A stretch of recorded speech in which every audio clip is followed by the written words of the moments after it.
जय हिंद दोस्तों, स्वागत है आप सबका जीके इंचार्ज पर। बिहार दरोगा वाले हमारे सभी दोस्त इन प्रश्नों को जरूर सॉल्व कर लें। ये प्रश्न बिहार दरोगा के सिलेबस को ध्यान में रखकर बनाए गए हैं और इस वीडियो में सिर्फ बिहार दरोगा वाले दोस्तों के लिए कुछ प्रश्नों का कलेक्शन लाया गया है, जिसे आप इसी वीडियो में याद करने का प्रयास करेंगे एवं इन प्रश्नों को यहीं हल करने के साथ इसके डिस्कशन को भी देखेंगे हम लोग। चलिए, सबसे पहला प्रश्न है क्रीमियन का युद्ध। क्रीमियन का युद्ध जो है किन देशों के बीच लड़ा गया था? तो पूछता है क्रीमिया का युद्ध किन देशों के बीच लड़ा गया था? तो इसका आंसर होगा फ्रांस प्लस रूस। क्रीमिया का युद्ध जो है फ्रांस प्लस रूस के बीच में लड़ा गया था और यह युद्ध इतिहास की सर्वाधिक मूर्खतापूर्ण भरी लड़ाइयों में से एक माना जाता है, क्योंकि बहुत रक्तपात होने के बाद भी इस युद्ध का कोई निर्णय नहीं निकला था। 1853 से 1856 ईस्वी तक यह युद्ध लड़ा गया था और कोई निर्णय नहीं निकला। इसमें एक तरफ से रूस था और दूसरे तरफ से फ्रांस था और फ्रांस के सहयोग में ब्रिटेन एवं अन्य देश भी थे और एक तरफ से सिर्फ रूस था। फ्रांस से क्वेश्चन बनता है कि स्वतंत्रता, समानता एवं बंधुत्व का नारा किस देश की राज्य क्रांति का प्रमुख नारा था? तो वह फ्रांस का था। स्वतंत्रता, समानता एवं बंधुत्व का नारा फ्रांस की राज्य क्रांति का था और फ्रांस की जो क्रांति है 1789 ईस्वी को हुई थी। एकदम इजी वे में याद रखेंगे, 1789 ईस्वी 1789 ईस्वी को हुई थी।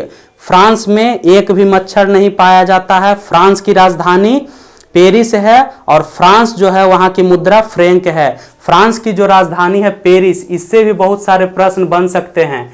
पेरिस जैसे अगर आप देखेंगे तो यह सीन नदी के किनारे स्थित एक शहर है और आपको याद होगा कि फ्रांस में जो नेपोलियन था आधुनिक फ्रांस का निर्माता माना जाता है। पेरिस सीन नदी के किनारे स्थित है। एफिल टावर कहाँ स्थित है? तो पेरिस में। पेरिस क्या है? फ्रांस की राजधानी है और सीन नदी के किनारे स्थित है। इसके बाद आइए हम लोग देखते हैं रूस को। रूस का जो है यह क्रांति 1917 ईस्वी में लेनिन के नेतृत्व में हुआ था। रूस की क्रांति 1917 ईस्वी में लेनिन के नेतृत्व में हुआ था और रूस की राजधानी जो है मॉस्को है। पूछेगा यूरोप की सबसे लंबी नदी वोल्गा नदी किस देश में बहती है? तो रूस में बहती है। यूरोप की सबसे लंबी नदी वोल्गा नदी रूस में बहती है और यूरोप की सबसे ऊंची चोटी एल्बुर्ज कहाँ स्थित है? तो वह भी रूस में स्थित है। यूरोप की सबसे ऊंची चोटी एल्बुर्ज वह भी रूस में स्थित है। तो यहां से हम लोग रूस और फ्रांस को देखेंगे। इसके बाद चलिए देखते हैं प्लास्टर ऑफ पेरिस। बहुत इंपॉर्टेंट, एग्जाम में पिछली बार भी पूछा है और इसको ध्यान में रखिएगा, थोड़ा कंफ्यूजन है इसीलिए पूछता है। प्लास्टर ऑफ पेरिस जो है इसे ही हम पेरिस प्लास्टर कह सकते हैं, प्लास्टर ऑफ पेरिस भी कहते हैं। यह जिप्सम से बनता है। प्लास्टर ऑफ पेरिस जिप्सम का बना हुआ होता है। इसके बाद याद रखेंगे प्लास्टर ऑफ पेरिस को कैल्शियम सल्फेट हाइड्रेट कहा जाता है। प्लास्टर ऑफ पेरिस को कैल्शियम सल्फेट हाइड्रेट कहा जाता है। इसका जो यूज है, अगर हड्डियां टूट जाती है तो आप जो प्लास्टर उसमें करवाते हैं वह प्लास्टर ऑफ पेरिस का ही रहता है। या उजला कलर का जो भगवान का मूर्ति हो या कोई भी मूर्ति होता है वह प्लास्टर ऑफ पेरिस का बनता है। दीवालों को चिकना करने में प्लास्टर ऑफ पेरिस का यूज होता है और प्लास्टर ऑफ पेरिस क्या है? जिप्सम का बना होता है। आप इसका सूत्र एकदम बिल्कुल याद रखेंगे, CaSO4। इस बार भी पूछ दिया था, CaSO4 इंटू हाफ H2O। यह प्लास्टर ऑफ पेरिस का सूत्र है, CaSO4 इंटू हाफ H2O। और इसी में जो है अगर आप इस हाफ को यहां से हटा देंगे, हाफ को यहां से हटा के यहां 2 इंटू कर दें तो 2 CaSO4 इंटू H2O, यह भी प्लास्टर ऑफ पेरिस का ही सूत्र हो जाएगा, 2 CaSO4 इंटू H2O। और इसी में जिप्सम छुपा हुआ जो रहता है, जिप्सम से बनता है प्लास्टर ऑफ पेरिस। इस बार पूछ दिया था जिप्सम का सूत्र क्या है, तो यहां पर से 2 हटा दीजिए और यहां जो है 2H2O लगा दीजिए, CaSO4 इंटू 2H2O। यह जिप्सम का सूत्र है। तो तीनों को याद रखेंगे, CaSO4 into half H2O plaster of Paris का सूत्र है। हाफ का 2 अगर उधर कर देंगे तो वह भी उसी का सूत्र हो जाएगा, 2 CaSO4 इंटू H2O। और यह जो सूत्र है CaSO4 इंटू 2H2O, यह जिप्सम का सूत्र है, मगर इसका आंसर हम लोग दे रहे हैं इसलिए यहां हाफ लिख लेंगे, पेरिस प्लास्टर का सूत्र हो जाएगा। इसके बाद जो है द सॉन्ग्स ऑफ इंडिया, यह एक काव्य संग्रह है। द सॉन्ग्स ऑफ इंडिया यह एक काव्य संग्रह है जो किनके द्वारा लिखा गया है, तो सरोजिनी नायडू के द्वारा द सॉन्ग्स ऑफ इंडिया या द सॉन्ग्स ऑफ लाइफ, यह काव्य संग्रह उनका है। बहुत ज्यादा पूछता है, उनकी जो सबसे पहली कविता थी गोल्डन थ्रेशहोल्ड, गोल्डन थ्रेशहोल्ड की रचयिता सरोजिनी नायडू है। और वह जब कविता गाती थी तो उनका स्वर जो है, कविता जब उच्चारण करती थी तो बहुत सुरीले सब जो ध्वनि में उनका उच्चारण रहता था, इसलिए उन्हें भारत कोकिला कहा जाता है। और सरोजिनी नायडू का एक और उपनाम है nightingale of India, nightingale of India, Bharat Kokila Sarojini Naidu को कहा जाता है। सरोजिनी नायडू भारत की प्रथम महिला राज्यपाल चुनी गई थी। सरोजिनी नायडू भारत की प्रथम महिला राज्यपाल चुनी गई थी उत्तर प्रदेश राज्य में। सरोजिनी नायडू जो है वह कांग्रेस की प्रथम महिला अध्यक्ष भी बनी थी। सरोजिनी नायडू कांग्रेस की प्रथम महिला भारतीय अध्यक्ष सरोजिनी नायडू ही चुनी गई थी, जो कि कांग्रेस का अधिवेशन था 41वां अधिवेशन 1925 ईस्वी में कानपुर में हुआ था। कांग्रेस का 41वां अधिवेशन 1925 ईस्वी में कानपुर में हुआ था। उसमें सरोजिनी नायडू कांग्रेस की प्रथम भारतीय महिला अध्यक्ष चुनी गई थी। इनका सबसे पहला कविता बहुत ज्यादा पूछता है गोल्डन थ्रेशहोल्ड। इनको नाइटिंगेल ऑफ इंडिया भी कहा जाता है या भारत कोकिला भी कहा जाता है, क्योंकि इनका कविता बहुत सुरीला होता था। सीधी कार्यवाही दिवस, सीधी कार्यवाही दिवस जो है इसे आप जरूर याद रखें, इसके डेट को। सीधी कार्यवाही दिवस 16 अगस्त 1946 ईस्वी को मनाया, मतलब इस दिन को कहा जाता है 16 अगस्त 1946 ईस्वी। यह ऐसे भी याद रहेगा कि भारत की आज़ादी से ठीक एक साल पहले का दिन, मतलब यहाँ पर जो 16 अगस्त 1946 ईस्वी, इस दिन को ही आप कह सकते हैं प्रत्यक्ष कार्यवाही दिवस। सीधी कार्यवाही दिवस पूछे या प्रत्यक्ष कार्यवाही दिवस या बोले डायरेक्ट एक्शन डे, तो यही है।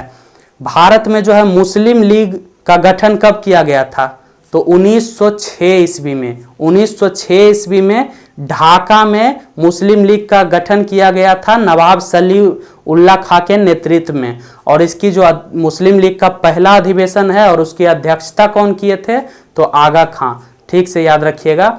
1906 ईस्वी में मुस्लिम लीग का गठन ढाका में किया गया, जो कि नवाब सलीमुल्लाह खां के नेतृत्व में किया गया था। इसके बाद जब कांग्रेस मुस्लिम लीग का पहला अधिवेशन हुआ तो उसकी अध्यक्षता आगा खान ने किया था। और वही मुस्लिम लीग जो है उसी के द्वारा 16 अगस्त 1946 को सीधी कार्यवाही दिवस के रूप में मनाया गया। मतलब उनका यह जो है सीधा कार्रवाई सबसे पहले कलकत्ता में शुरू हुआ। उस समय बंगाल में मुस्लिम लीग की ही सरकार थी और उस समय वहां के मुख्यमंत्री जो है सुहारावर्दी थे। सुहारावर्दी बंगाल के मुख्यमंत्री थे और उसी समय मुस्लिम लीग ने सीधी कार्यवाही दिवस को शुरू किया। यह पाकिस्तान के विभाजन की जो मांग थी मुस्लिम लीग के तरफ से बार बार उठाया जाता था। और जब वही आंदोलन जोर पकड़ा तो इसी दिन एक बहुत बड़ा नरसंहार हो गया था, जिसमें बहुत सारे हिंदुओं का कत्लेआम कर दिया। 20,000 से ज्यादा हिंदू को मार दिया गया, जिसे गिद्ध बाद में नोच नोच कर खाते थे। और यह सबसे पहले कलकत्ता में शुरू हुआ और धीरे धीरे देश में फैला और 2-3 दिन में ही कत्लेआम मचा दिया गया था। और मुस्लिम लीग ने इसे सीधी कार्यवाही दिवस का नाम दिया था। तो याद रखिएगा, मुस्लिम लीग की स्थापना 1906 ईस्वी में हुई थी। चिकनगुनिया, चिकनगुनिया जो है यह एक बीमारी है और यह बीमारी वायरस के कारण होता है। चिकनगुनिया बीमारी वायरस के कारण होता है और उस वायरस को शरीर में संक्रमित कौन करता है, तो मच्छर के द्वारा। चिकनगुनिया मच्छर के द्वारा संक्रमित होने वाली बीमारी है जो वायरस के द्वारा होता है। एडिज इजिप्टी मच्छर इसका वाहक है। चिकनगुनिया वायरस का वाहक एडिज इजिप्टी मच्छर है, याद रखेंगे। कजाखस्तान की राजधानी, इस बार भी पूछा है, कजाखस्तान की राजधानी, तो नया जो राजधानी है नूर सुल्तान बना है। कहीं कजाखस्तान मिलता है, कहीं कजाकिस्तान मिलता है, दोनों एक ही हैं। कजाखस्तान हो या कजाकिस्तान हो, याद रखेंगे इसकी राजधानी नूर सुल्तान है। और इसकी पहली जो राजधानी थी, पुरानी राजधानी अस्ताना है। कजाकिस्तान की नई राजधानी नूर सुल्तान है। और इस देश को याद रखेंगे, यह जो देश है यह एक लैंडलॉक कंट्री है, यानी भू आवेष्टित देश है। जिस देश के चारों ओर सिर्फ देश ही हो, कोई पानी, समुद्र, नदी कुछ ना हो, उसे भू आवेष्टित कहते हैं। और यह विश्व का सबसे बड़ा भू आवेष्टित देश है।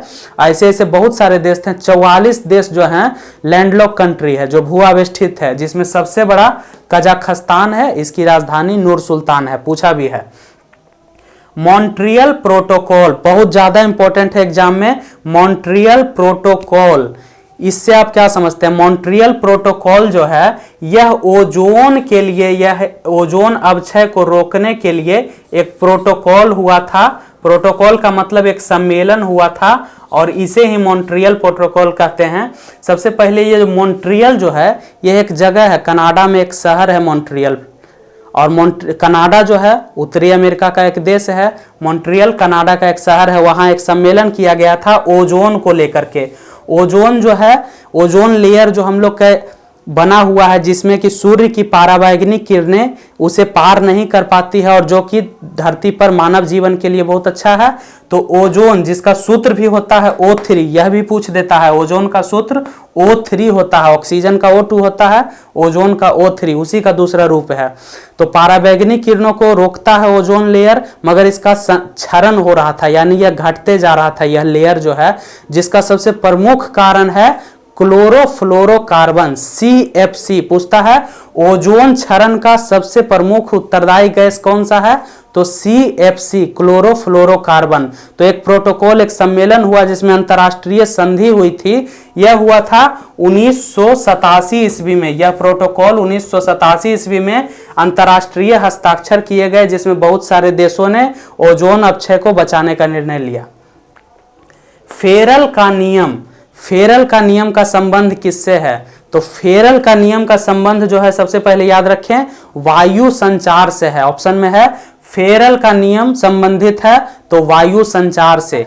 इसके बाद आप ध्यान रखेंगे कि फेरल का कहना है कि जो यह धरती है, जो यह ग्लोब है, ग्लोब में जब उत्तरी गोलार्ध में हवाएं चलती है तो वह दाहिने दिशा में मुड़ जाती है। उत्तरी गोलार्ध की सभी हवाएं दाहिने दिशा में मुड़ जाती है, जबकि दक्षिणी गोलार्ध की हवाएं बाएं दिशा में मुड़ जाती है। यह फेरल का यही कहना था हवा के बारे में, और यह लागू होता है चक्रवात, प्रतिचक्रवात और आंधी तूफान के मामले में। तो यही पूछता है, इनका नियम संबंधित है वायु से। सुल्तानपुर पक्षी अभ्यारण्य, सुल्तानपुर पक्षी अभ्यारण्य कहाँ स्थित है? तो यह गुड़गांव में स्थित है। सुल्तानपुर पक्षी अभ्यारण्य गुड़गांव में स्थित है। गुड़गांव कहाँ है? हरियाणा में। तो सुल्तानपुर पक्षी अभ्यारण्य हरियाणा में स्थित है। यह ऑप्शन रहता है, गुड़गांव मिला था तो गुड़गांव में स्थित है। हरियाणा में ही पानीपत स्थित है, जहां इतिहास की 3 लड़ाइयां लड़ी गई थी। पानीपत भी हरियाणा में स्थित है, फेमस है, याद रखिएगा। इसके बाद है विश्व खाद्य दिवस कब मनाया जाता है? विश्व खाद्य दिवस कब मनाया जाता है? तो यह 16 अक्टूबर को मनाया जाता है। विश्व खाद्य दिवस 16 अक्टूबर को मनाया जाता है। इसी से क्वेश्चन बन सकता है कि विश्व खाद्य कार्यक्रम का मुख्यालय कहाँ है? पूछता भी है, विश्व खाद्य कार्यक्रम का मुख्यालय कहाँ है? तो इटली में, इटली की राजधानी रोम में विश्व खाद्य कार्यक्रम का मुख्यालय स्थित है। और ऐसा ही संयुक्त राष्ट्र कृषि एवं खाद्य संगठन का मुख्यालय कहाँ स्थित है? तो वह भी इटली की राजधानी रोम में ही स्थित है। और विश्व खाद्य कार्यक्रम भी उसी का एक अंग है, याद रखिएगा। संयुक्त राष्ट्र खाद्य एवं कृषि संगठन का मुख्यालय इटली की राजधानी रोम में स्थित है। विश्व खाद्य कार्यक्रम का मुख्यालय इटली की राजधानी रोम में स्थित है। विश्व खाद्य दिवस 16 अक्टूबर को मनाया जाता है। तो दोस्तों, बिहार दरोगा का यह सीरीज बहुत सारा अपलोडेड है, आप डिस्क्रिप्शन में जाके लिंक में वीडियोस को देख सकते हैं। और अगर अच्छा लगे, आपने इतने कम समय में कुछ सीखा, तो आप जरूर इस वीडियो को एक लाइक कर दें और जुड़ जाएं हमारे साथ। धन्यवाद दोस्तों, जय हिंद।